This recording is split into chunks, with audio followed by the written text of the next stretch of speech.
Under-19 সাফ চ্যাম্পিয়নশিপের ফাইনালে বাংলাদেশ এবং ইন্ডিয়ার ক্যাপ্টেন ফিরিয়ে আনলেন বিশ্বকাপের দুটো ঐতিহাসিক মুহূর্ত। একটা মুহূর্ত ছিল সেই 1994 বিশ্বকাপের ফাইনালের মুখোমুখি হয়েছিল ব্রাজিল এবং ইটালি।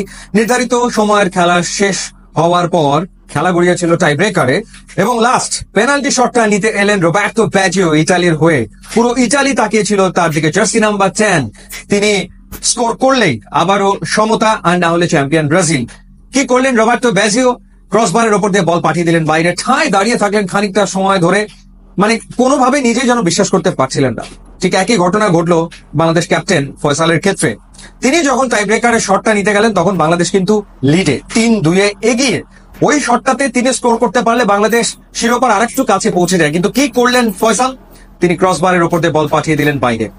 এবং 94 বিশ্বকাপে দুর্দান্ত খেলেছিলেন রবার্তো ব্যাজিও। টোটাল বোধহয় 5টা গোল তিনি করেছিলেন।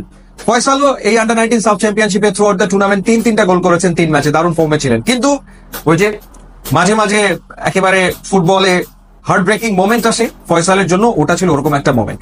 আর একটা বিশ্বকাপ মেমোরি ফিরিয়ে এনেছেন ইন্ডিয়ার ক্যাপ্টেন সামি। একেবারে ম্যাচের শুরুতেই তিনি ফ্রি কিকে অসাধারণ একটা গোল করেছেন, বাংলাদেশের গোলকিপার মাহিনকে পরাস্ত করতে সক্ষম হন। যে গোলটা আসলে মনে করিয়ে দেয় 2002 ওয়ার্ল্ড কাপে রোনালদিনিওর করা সেই গোলটার কথা।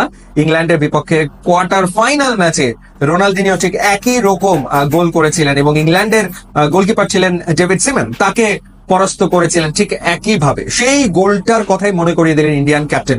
এবং এই দুটো ফুটেজ ইউটিউবে আছে, চাইলে আপনি দেখে নিতে পারেন। যাই হোক, বাংলাদেশ ফাইনাল হেরেছে, হার জিত থাকবে, বাংলাদেশ ফাইনাল হেরেছে। ফার্স্ট হাফে 1-0 গোলে এগিয়ে গিয়েছিল ইন্ডিয়া এবং ম্যাচটাকে যদি বিশ্লেষণ করি, ফার্স্ট হাফ আসলে ইন্ডিয়ারই ছিল। একচেটিয়া ইন্ডিয়া খেলেছে, দুর্দান্ত খেলেছে এবং বাংলাদেশের রক্ষণ ভাগে কোন রকমের সিনক্রোনাইজেশন আমরা ফার্স্ট হাফে লক্ষ্য করিনি।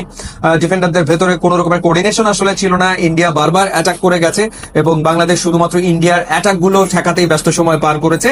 সো ফার্স্ট হাফে বল পজিশন থেকে শুরু করে মিডফিল্ড ডমিনেশন সবই ছিল ইন্ডিয়ার। বাংলাদেশ খেলায় ফেরে মূলত ফার্স্ট হাফের লাস্ট 10 মিনিটস ধরে এবং সেকেন্ড হাফে পুরোটা।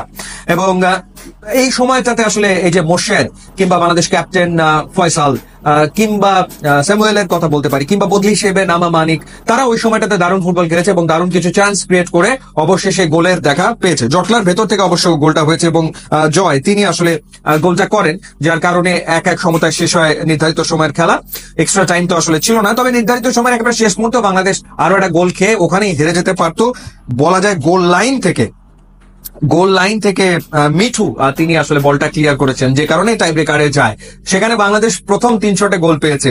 সেখানে গোল করেছেন মিঠু চৌধুরী, মোর্শেদ আলী এবং জয় আহমেদ।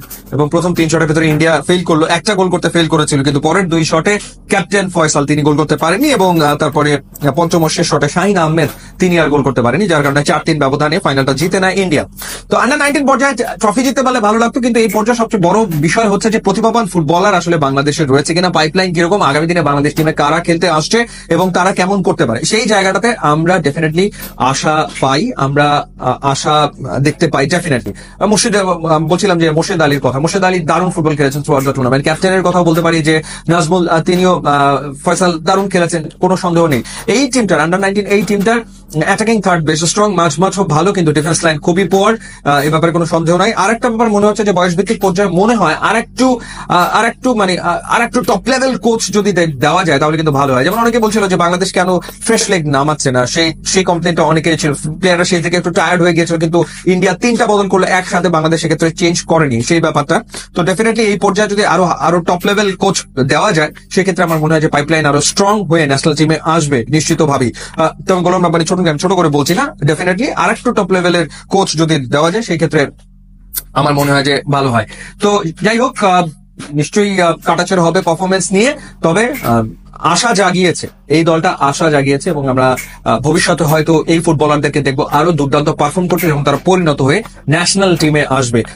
আপনাদেরও নিশ্চয়ই অনেকেরই প্রশ্ন আছে যে আব্দুল কাদের কিংবা আরো একজন প্রবাসী বাংলাদেশি ফুটবলার, বংশোদ্ভূত ফুটবলার, তাকে কেন নামানো হয়নি। হ্যাঁ, এই ধরনের প্রশ্ন থাকবেই, ডেফিনেটলি কোনো সন্দেহ নেই। কিন্তু যে ছেলেগুলো খেলেছে মাঠে, তারা আসলে জান পরাণ দিয়ে চেষ্টা করেছে জেতার, সুতরাং তাদেরকে আমার মনে হয় যে কোনো রকম ব্লেম করা একেবারেই ঠিক হবে না। তারা চেষ্টা করেছে এবং টাই ব্রেকারে তো ভাগ্যের সহায়তা লাগেই। যাই হোক, বাংলাদেশ দলের জন্য শুভকামনা থাকবে। ইউটিউব ইনস্টাগ্রাম লিঙ্ক আছে, যোগ দিলে খুবই খুশি হবেন। Thanks for watching.